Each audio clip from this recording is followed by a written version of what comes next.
Saturday or on Sunday, find them in Rwanda. I've never found them from the group. Yeah, that's okay. They have a cleaning week. Cleaning month. Every month, they have a cleanup. They don't go to work. As to take care of cleaning the environment. Wonderful. How many have been to Kakamega recently? Kakamega? Especially within the town. Yes, Tom. What's the experience in Kakamega? Very clean.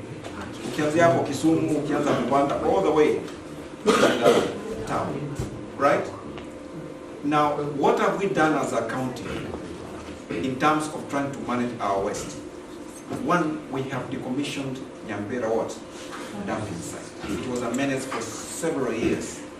Then we have moved next level, whereby we have instituted a pilot MRF, right?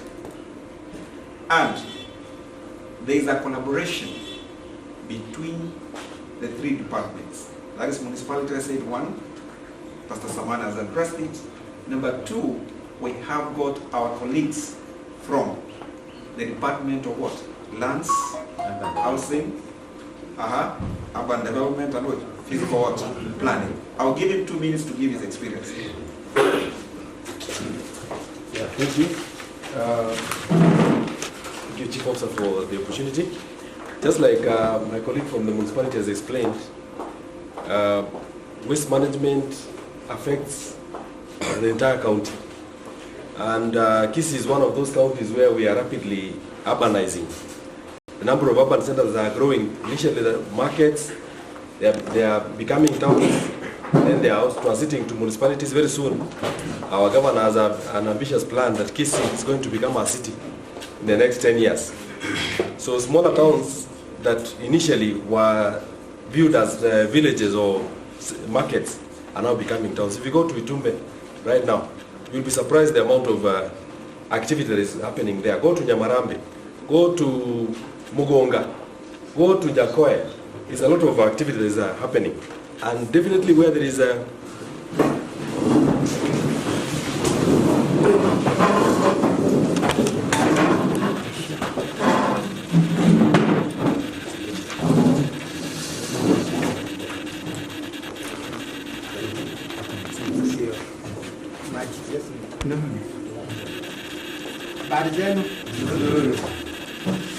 actually came to land, so I've not come to address you, but to give me the class.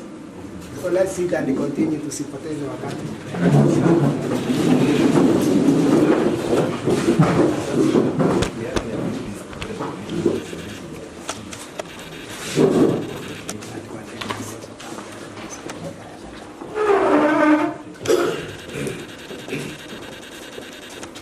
Okay, we want to welcome our DG, who's just arrived, and he has said he's going to be what? A student. And we were learning, we were trying to see what other departments in collaboration. We have a pilot scale, which is happening here. Do we do recycling of plastics in our county?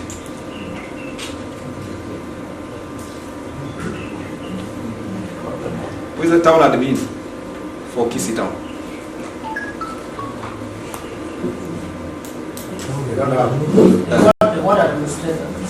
What administrator? Yes. Are you aware that we don't have a plastic recycling plant? It's there. Yes, sir. It's not there. Thank you. People from enforcement. No. Lucas, I know you know the answer. Douglas, do we have a plastic recycling plant in Kisii? If I can guess. On your way to Nyamadaro, a place known as Konabaya, on your left side, there's an exercise which is going there, and it's dealing with plastic only. I visited the place the other day, and I saw they just bring bottles like these ones, they want to pass a lot of logo, then they compact it. So I guess there's something going there in plastics. Yeah, shredding. Shredding, director of my directors, I have to meet.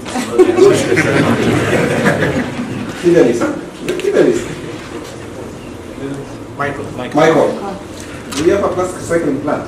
We used to have a small mini recycling plant that was here at Habitat.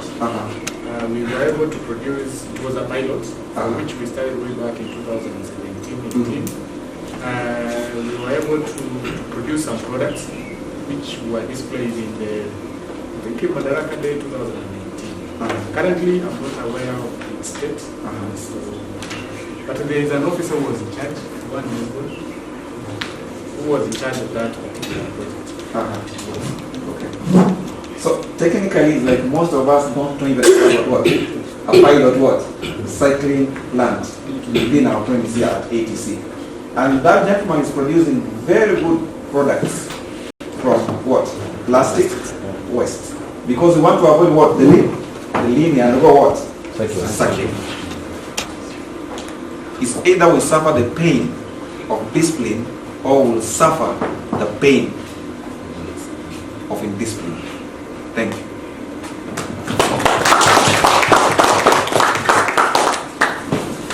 Very excited to learn the new system of waste management, which was actually an initiative from your office, and the people for KEPRO are here with us, training us on sustainable solid waste management. That is an act. The act was passed in 2022 by the former president. So in this, at this point, I think we are going to another segment of it, where Director Samani was going to take us through the regulations and the workings between inside the municipality, and Director also Miruka was going to also talk about the waste management within the other urban centers, the regulations, the MRFs, how we manage the MRFs, before KEPRO shows us the sample they have. So, Director.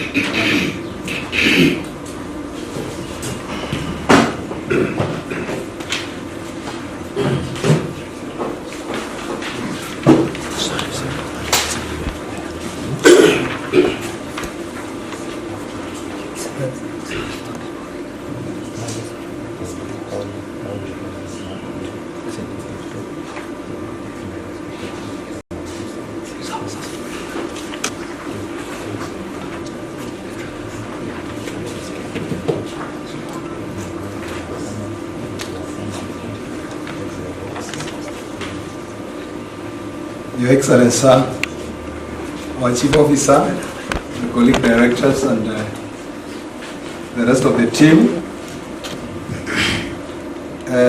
welcome once again. As I told you earlier, we had to use what was available in order to respond to the new rules governing circularity in terms of waste management. So, at the moment, we stress on segregation at source in the zones that I told you, which are 6. And that one is enhanced by our officers who are on the ground, aided by the administrators. Actually, Your Excellency, when we realized that it was a bit difficult to handle the quotes which are encroaching to the municipality, we incorporated our ward admins for Kisii Central, with Mr. Ira, is here, he can stand.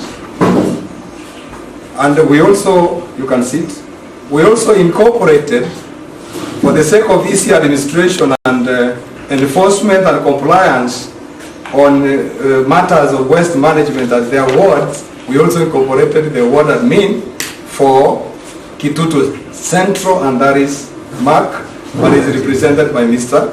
Moruri. So, what is their role? The administrators are the role. What is their role? Their role is to work with the public health officers, the environment officers, and the cleaning groups, leaders, their leaders, to make sure that the waste, from the onset, the waste generators produce waste in two forms. That is, the waste generators should have at least 2 bins to start with, so that when our vehicles go to collect, they go in twos. Our vehicles goes in twos. One collects organic, the one that rots, that is our tractor, and our compactor collects the inorganic one. So when the waste is taken to our proposed transfer station at ATC, the organic one is as a separate pit, in order to make sure that the waste is not mixed. And the inorganic one, the one you saw, the Capital people, when you came, you saw, the inorganic one is separate. And immediately the organic or the inorganic one waste is brought, we have people on the ground who are making sure that they separate it again. They separate it even more in terms of bottles, in terms of plastic, in terms of clothes, in terms of hair. They are separated so that the use is made easy. The National Solid Waste Management Act of 2022 in Kisii, and the law says within 1 year we should have done that. We are working with our Director Environment, Director in charge of climate change. We have contacted the Office of the County Attorney. We are working towards developing a policy on solid waste management, which will lead into amending the act that we have. We have a Kisii County Solid Waste Management Act of 2015, which has now been overtaken by events. Now some of the provisions in the new act are superseding what is provided in that act. So working closely and with you, all of us as stakeholders, we'll come to you, we'll consult, we'll see what works, what doesn't work for Kisii. Then we have a new regulation that will help us in addressing the challenge that we have. So in the sub-counties or in urban development, we have an institutional framework. We have a Directorate of Urban Development, which is in charge of solid waste management. We are supported on the ground by our town admins. We are not present in all the urban centers, but the long-term plan is that once we effect or we gazette the towns, we are going to have substantive town administrators with town management committees. That way, management of waste management will be easy. Another issue I want to raise is about the waste management activities. So what the new act has provided for is a mechanism where we are able to facilitate separation of waste at source. It's going to be mandatory, it's not going to be a choice. We'll be backed by the law. If you don't comply with that law, your business premise will be closed. If it's an apartment, then it will have to be shut. That is where we have public health officers on the ground with whom we are working very closely. We have our sub-county administration with whom we are working very closely. So as we go by, once we have enacted our policy on waste management, it will have penalties, it will have mechanisms for compliance, which will work together to enforce. So in terms of integrating all stakeholders, like what municipality did, when Nyambera was decommissioned, you know, there was a lot of resistance. Our driver there of the compactor can tell you. You know, at night, those people, when they know there is a law, you cannot bring waste that is not segregated. Wanakuja saa sita usiku. So what they did in an apartment where I live, those domestic managers are the ones who take the waste out at night. Saa sita usiku, saa tano usiku. Walichapwa viboko. In 2-3 days, walikuwa wameingia line. So So that's why I'm saying in the sub-counties also, in the urban areas, we need to make use of the structures that we have. Nyumba Kumi is there, critical stakeholder. We have the people on border, we'll have to make use of them. Because sometimes unapata where the borders are doing their business, ndio takataka inaweka. So the critical stakeholder, we are going to bring them on board, bring on board the market committees, bring on board the bar associations or bar owners, hoteliers on the ground. We explain to them what the new law requires, what are the provisions, what are the penalties. Continually we'll be doing awareness.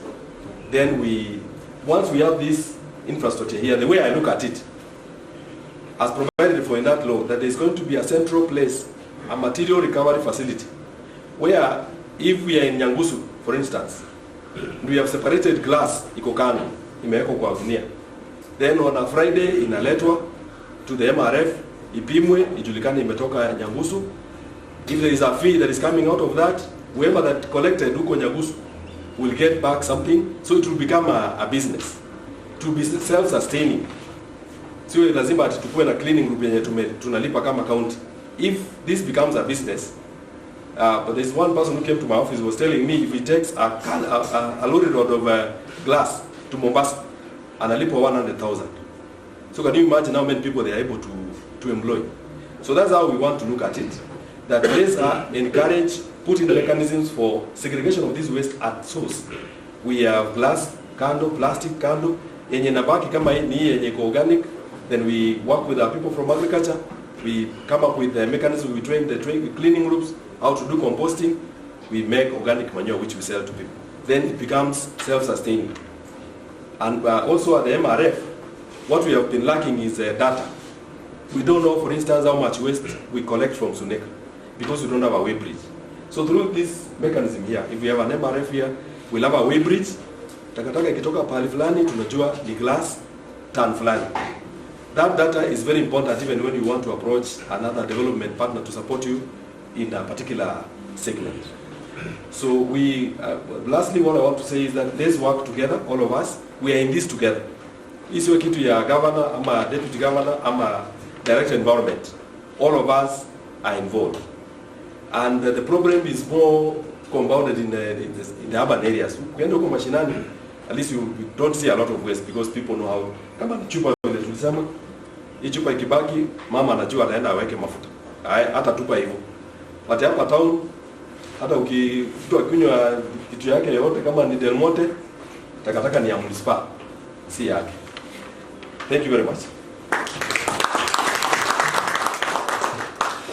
Maybe just before he sits completely, what are the successes so far? Okay. Thank you for that reminder. We have realized a lot of success.